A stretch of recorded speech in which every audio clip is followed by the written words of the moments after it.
এনসিপির পদযাত্রা কর্মসূচিতে নিষিদ্ধ ছাত্রলীগের হামলা ঘিরে রণক্ষেত্রে পরিণত হয়েছে গোপালগঞ্জ শহর।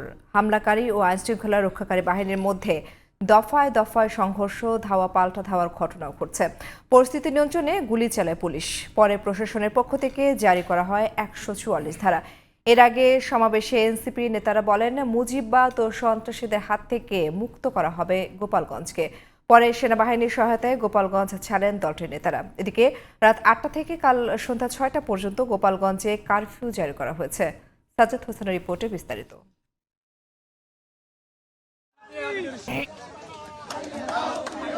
গোপালগঞ্জে এনসিপির পদযাত্রা কর্মসূচি ঘিরে থমথমে পরিস্থিতিতে আইনশৃঙ্খলা রক্ষাকারী বাহিনী সতর্ক থাকলেও গোপালগঞ্জ প্রবেশের বিভিন্ন সড়কে প্রতিবন্ধকতা তৈরি করেন আওয়ামী লীগের নেতাকর্মীরা।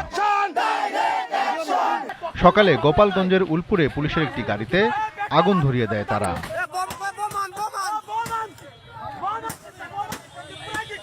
গোপালগঞ্জের পৌর পার্ক মাঠে সমাবেশ শেষে এনসিপির গাড়িবহর মাদারীপুরের উদ্দেশ্যে রওনা হলে শহরের চৌরঙ্গি মোড়ে হামলার মুখে পড়ে।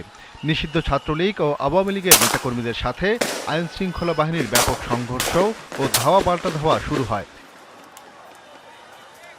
এ সময় গোপালগঞ্জ পুলিশ সুপার কার্যালয়ে আশ্রয় নেন এনসিপির কেন্দ্রীয় নেতারা। পরিস্থিতি নিয়ন্ত্রণে প্রশাসনের পক্ষ থেকে জারি করা হয় ১৪৪ ধারা। এ সময় সেনাবাহিনী ও পুলিশের সাথে যোগ দেয় ৪ প্লাটুন বিজিবি। এর আগে সকাল থেকে এনসিপির সমাবেশ স্থলে শহরের পৌর পার্কে আসতে থাকেন নেতাকর্মীরা। দুপুর ১টার দিকে সেখানে হামলা ও ভাঙচুর চালায় নিষিদ্ধ ছাত্রলীগ।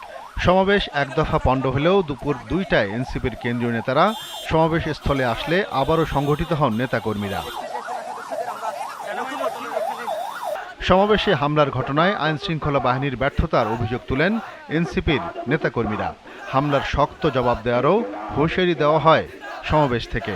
গোপালগঞ্জবাসী, আমরা আপনাদেরকে কখনো ফ্যাসিস্টের সাথে মিলিয়ে ফেলতে চাই না, কিন্তু আপনাদেরকে ওই ফ্যাসিস্টের যেই দালালেরা এখনো আশেপাশে ঘোরাফেরা করছে তাদের থেকে নিজেদেরকে আলাদা করতে হবে। আমরা বগুড়ার রাজনীতিও করতে চাই না, আমরা ফেনীর রাজনীতি করতে চাই না, আমরা গোপালগঞ্জের রাজনীতি করতে চাই না, আমরা সত্যিকার অর্থে বাংলাদেশের রাজনীতি করতে চাই। যদি ভারতের প্রেসক্রিপশনে বাংলাদেশের স্বাধীনতা, সার্বভৌমত্ব এবং জনগণের নিরাপত্তাকে বিঘ্নিত করতে চান, এদেশের জনগণ আপনাদেরকে আস্ত রাখবে না। গোপালগঞ্জ থেকেই মুজিববাদ ও সন্ত্রাসীদের কবর রচনা করা হবে বলে বক্তব্য দেন এনসিপির আহ্বায়ক নাহিদ ইসলাম। আজকে মুজিববাদীরা বাধা দিয়েছে, তাদেরকে জবাব দেওয়া হবে। আমরা যদি আজকে এখানে দাঁড়িয়ে ঘোষণা দেই, সারা বাংলাদেশ এই গোপালগঞ্জে এসে জড়ো হবে। কিন্তু আমরা সময় দিয়ে যাচ্ছি। আজকে যে বাধা দেওয়া হলো, কারা বাধা দিয়েছে, কোন সাহসে বাধা দিয়েছে, কোন সাহসে মুজিববাদীরা এখনো গোপালগঞ্জে আশ্রিত রয়েছে, কারা আশ্রয় দিয়েছে?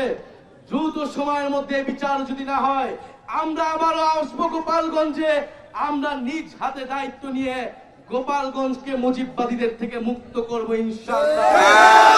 পরিস্থিতি কিছুটা শান্ত হলে বিকেলে সেনাবাহিনীর সহায়তায় সাজোয়া গাড়িতে করে গোপালগঞ্জ ছাড়েন এনসিপির কেন্দ্রীয় নেতারা।